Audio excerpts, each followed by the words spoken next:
These data represent a threshold phenomenon where below a threshold there is no signal, so the signal below this threshold represents detector noise, and above the threshold we start to see an onset of signal.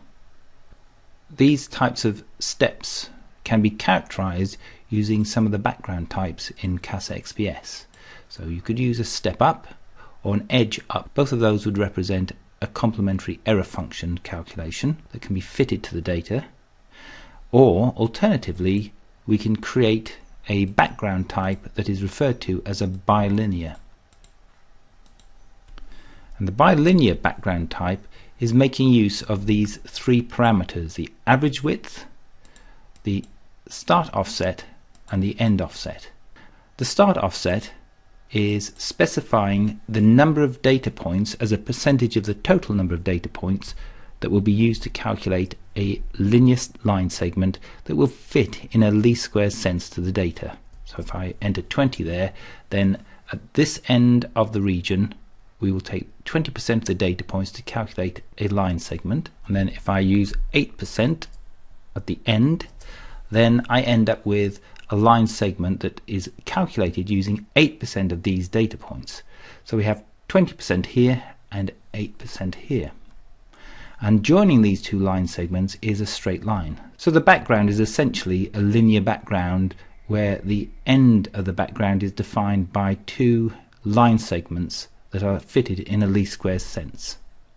The idea of fitting these line segments is that we can characterize a step such as this one here, and you can see that the line segment here, if I position it close to the point of inflection, then what happens is the position of the region is the intersection of the line segment at the end with the line segment at the beginning, and where these two lines intersect, that's the position that you see here in the output from this particular type of region with this bilinear background.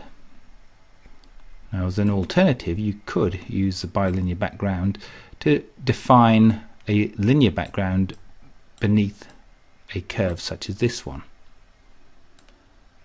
Essentially, you've got an average width set to 0 and the start offset set to the percentage of the number of data points you'd like to use, and the end offset is the percentage of the data points at the end.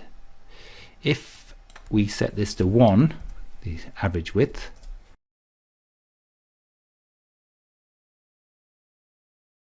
this is the extrapolated line from the end, this is the extrapolated line from the beginning, and they intersect at this point here.